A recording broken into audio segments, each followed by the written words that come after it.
Hey guys, it is Friday here in West Virginia, and it is time for us to do our Free It Friday.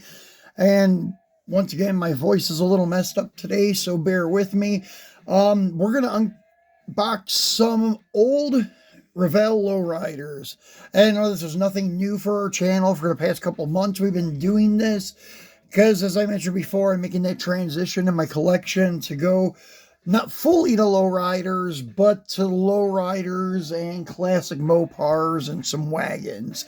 So, anyways, we got four really nice pieces to crack open and take a look at. I've already unboxed them before the video, and this is the Ciudad del Sol, and this is City of Sun, I think is what it means.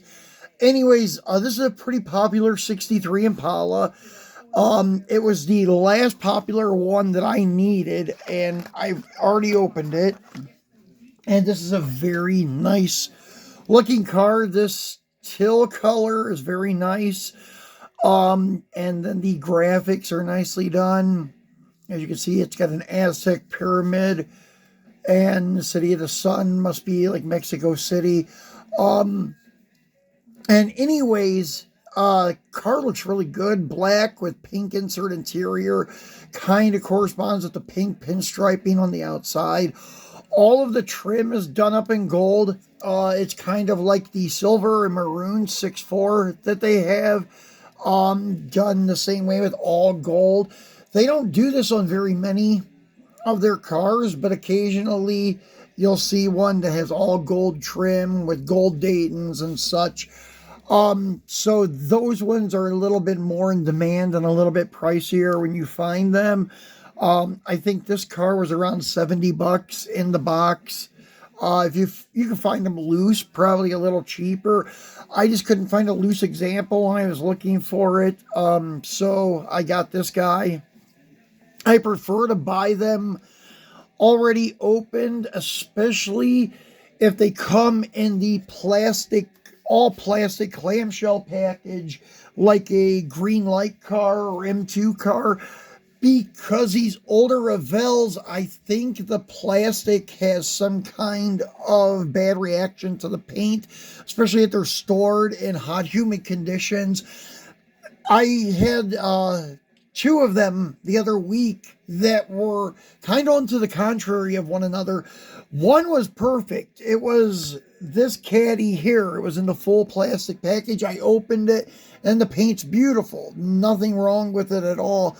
Then I got another caddy, and I opened it, and this was the one that originally had white stripes on the side and green wheels. Well, I kind of made it my own. I removed all the tampos off of it because on this side, it had some paint issues with paint rashing, and I couldn't do nothing about it until I removed the stripes. So this is what I ended up with, unfortunately, but I still have to find this car again, and I did. I managed to find a loose one that I had to get in a lot with a few other cars, but it's okay. Claims they're all mint. I hope they are. This car, though, I'm happy with the way it turned out. It's a nice display piece for the diorama. I painted the wheels with the chrome marker to make the wheels all chrome and such, so it came out okay. Not perfect, but not bad either.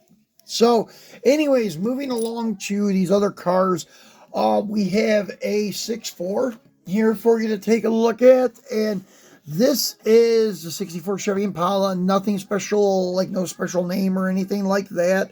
It is the counterpart to the blue one. As I said, sometimes Revell had like A and B releases like Auto World does. So anyways, this is the maroon one, and I really love this color. It is very beautiful. I wish they wouldn't even have put flames on it. I wish it would have just been this color straight up. And Revells are touchy. If you do try to remove the tampos, Sometimes it goes well, like it did on my caddy. Other times it may not. I use rubbing compound to get them all off the caddy. Sometimes it won't do it.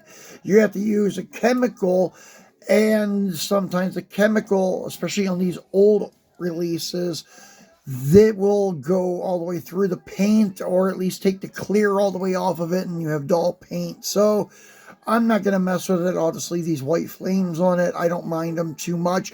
But as I was saying, this color is beautiful. It would have been really nice against some gold trim with no graphics at all. This would have been a sweet, sweet car. Very nicely done. It's pretty much the same color as the roof was on the silver 6.4 that has the red top, the really popular one from Revell. But yeah, very cool car. And as always, they got the opening trunk with detailed trunk with pumps and batteries and such. And that's this one here. And as always, adjustable suspension. As I mentioned before, I always put my thumb down here where the tabs are to hold it down when I first adjust the suspension on a brand new one fresh out of the pack, just in case the plastic is brittle. But usually if the plastic blister isn't yellowed and the card isn't faded really bad, that you can kind of count on the chassis not being brittle because they were stored in decent conditions. And even sometimes when they yellow, it's just some of the PVC plastic bubbles, blisters, sometimes yellow just from age too, not because of humidity or heat. So now moving along, we got a 61 Impala in the same exact color as what the 6.4 was, but it has a pink graphic style on it. And it's a weird looking graphic in my opinion, but it's not too bad either. It's kind of started growing on me. And the interior is a little odd though, white, and I think it is, yeah, probably black. I was going to say dark blue, but I think it's black. So it's not too odd, but it does clash a little bit with the red and the pink. I would have assumed that it would have had red inserts or pink inserts. Would have went with it a little bit better. But yeah, these cars that I got from this seller are pretty much on pristine cards.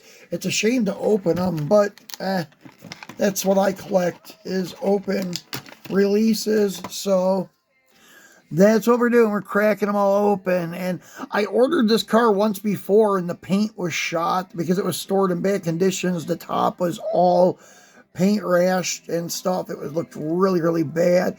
So if the package is in bad condition, you're going to want to ask the seller to give you some close-ups of the car. That way you can see what the paint looks like, because sometimes these yellowed blisters and such do make a big difference on the car's condition.